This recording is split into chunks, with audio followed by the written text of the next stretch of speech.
Assalamualaikum warahmatullahi wabarakatuh. Saudaraku, rahimana wa iyyakum ajma'in.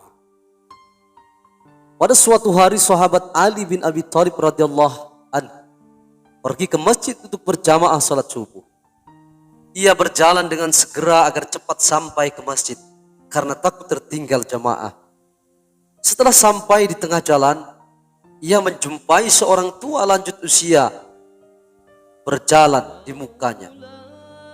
Orang tua itu berjalan dengan tenang dan perlahan, tidak tergopoh-gopoh. Demi hal itu, maka Ali tidak mau mendahului karena menghormati orang tua itu. Sehingga perjalanannya Ali terlambat sampai menjelang terbit matahari. Setelah dekat pintu masjid, ternyata orang tua itu tidak masuk ke dalam masjid. Maka Ali tahu bahwa orang itu bukan muslim melainkan Nasrani. Lalu Ali terus masuk ke masjid. Kebetulan Nabi Muhammad SAW masih dalam keadaan ruku dalam rakaat pertama. Beliau dalam memanjangkan rukuknya diperkirakan kurang lebih 2 rukuat, sehingga Ali masih mendapatkan rakaat pertama. Seusai sholat maka Ali bertanya kepada Rasulullah SAW, "Wahai Rasul, gerangan apakah yang menyebabkan engkau memanjangkan rukukmu, di mana engkau belum pernah melakukan seperti yang engkau lakukan tadi?" Lalu Rasul pun menjawab, "Sahabat Ali, sewaktu aku ruku dan membaca tasbih, lalu aku akan mengangkat kepala, tiba-tiba Jibril datang dan meletakkan tangannya pada punggungku dengan menekan sampai lama. Setelah Jibril mengangkat tangannya, aku pun mengangkat kepalaku." Lalu para sahabat yang lain bertanya, "Apa sebab ya Rasul engkau melakukan perbuatan seperti itu?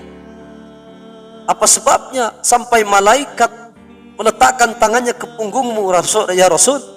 Kata sahabat. Lalu Nabi pun menjawab, "Aku tidak menanyakan kepada Jibril tentang hal itu, sahabat." Ketika Rasul menjawab seperti itu karena beliau tidak tahu, maka Allah pun mengirim malaikat Jibril untuk datang kepada Rasulullah seraya berkata, "Wahai Muhammad, sebenarnya Ali tergesa-gesa akan berjamaah. Tiba-tiba di tengah jalan ia menjumpai seorang tua kafir Nasrani.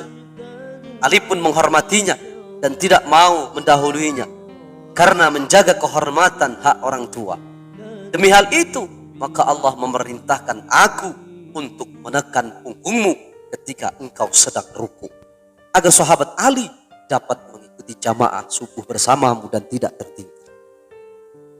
Hal itu tidak begitu mengagumkan, sebab ada yang lebih mengagumkan lagi saudaraku, yaitu Allah memerintahkan malaikat Mikail untuk menghentikan matahari dengan tangannya agar matahari tidak lekas nampak.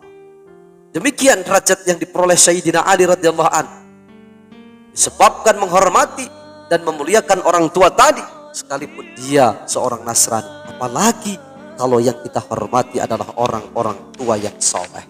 Apalagi kalau yang kita hormati adalah orang tua kita sendiri. Oleh karena itu, mari kita muliakan orang tua, baik orang tua orang lain atau orang tua kita sendiri, karena derajatnya, pahalanya ketika kita menghormati orang tua, maka derajatnya sungguh sangat luar biasa. Bukan hanya manusia yang diperintahkan, bahkan Allah pun juga memuliakan orang tua.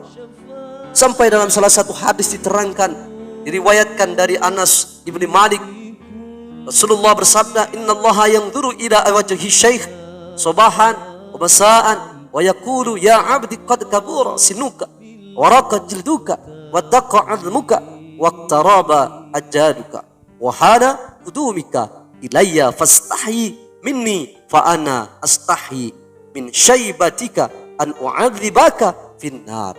Rasulullah bersabda, sesungguhnya Allah senantiasa memandang wajah orang yang sudah tua di waktu pagi dan sore seraya berfirman, "Wahai hambaku, sungguh telah tua umurmu, sudah tipis kulitmu, sudah koyak tulang-tulangmu, sudah dekat ajalmu. dan sudah datang waktumu untuk menjumpaiku, maka malulah kamu kepadaku, karena aku merasa malu dari ubanmu untuk menyiksamu di neraka.